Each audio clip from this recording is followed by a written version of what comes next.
We hear about conflicts in the news all the time, right? We see the maps, we hear about the battle lines, the big geopolitical moves.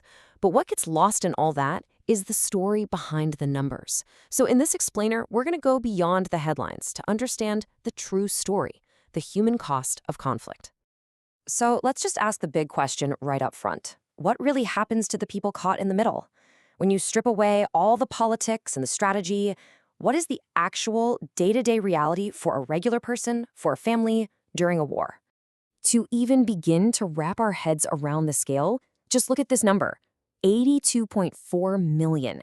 That's how many people have been forcibly displaced from their homes around the world.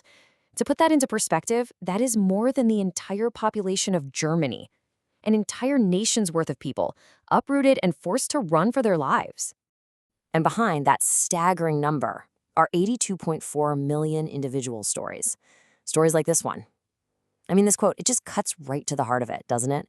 The shock of it all, the hope that it would be over soon, and the slow, crushing realization that this crisis has become your entire life. Okay, so to really understand the full picture, we're going to break it down. First up, let's look at the most obvious, the most visible impact, the physical toll. This is the destruction you see on the news, the bombed-out buildings, the ruined cities, the very foundation of a normal life just gone. Now, when you look at a chart like this, it's so easy to just see bars and percentages. But what do they really mean? When 70% of hospitals are damaged, that's not just a building, that's the complete collapse of healthcare. When 80% of homes are gone, you're literally watching the idea of community and shelter get wiped out. And this is where you see that devastating ripple effect. The loss of a hospital, it means a simple infection, something we wouldn't think twice about, can suddenly become a death sentence. A destroyed school stalls the future for an entire generation of kids. And when you lose clean water and sanitation, diseases like cholera can just tear through camps and shelters. Every single piece of destruction creates a brand new crisis. Think about what the word home means to you. It's probably safety, community, stability, right? A place to plan for the future. Well, this slide shows how that entire concept just gets flipped on its head. During a conflict, home becomes a temporary shelter, a tent, a spot on the floor. The idea of a future is replaced by just one thing: survival. It's a shift from living to just existing. But all of that physical damage, that's really only half the story. Now we need to talk about the hidden wounds, the ones you can't see, the deep psychological and social scars that can last for years, even generations after the fighting stops. And to do that, we have to understand this really crucial concept called generational trauma. This isn't just about someone having bad memories. It's about how the extreme stress, the fear, and the loss that one generation goes through can actually be passed down to their children, affecting their health, how they see the world, even how they parent.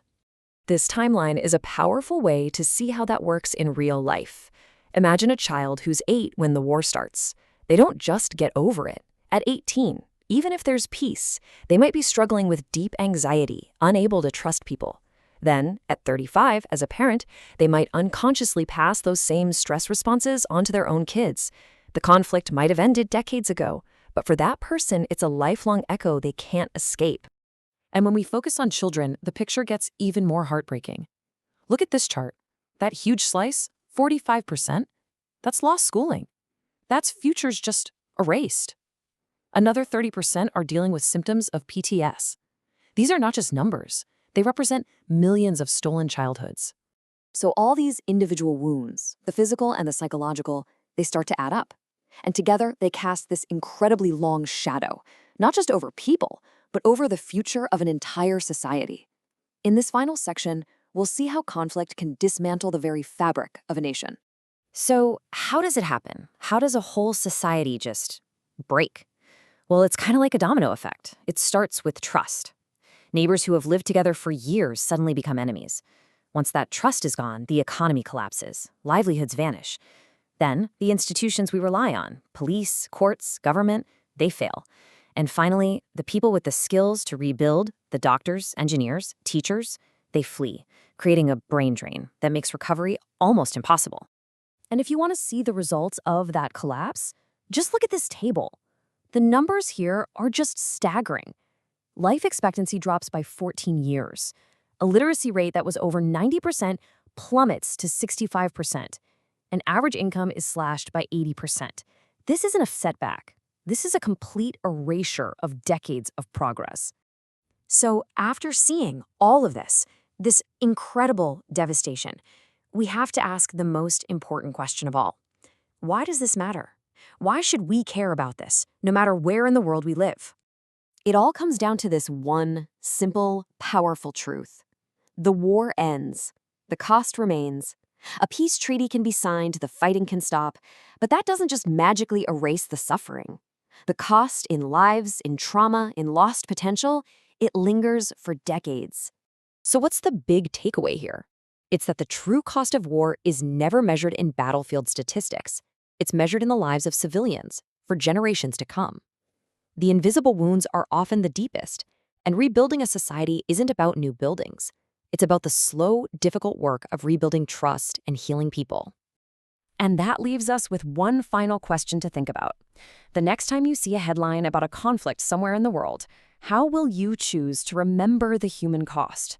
As just another number, or as a story? A story of a person, a family, a future that has been changed forever.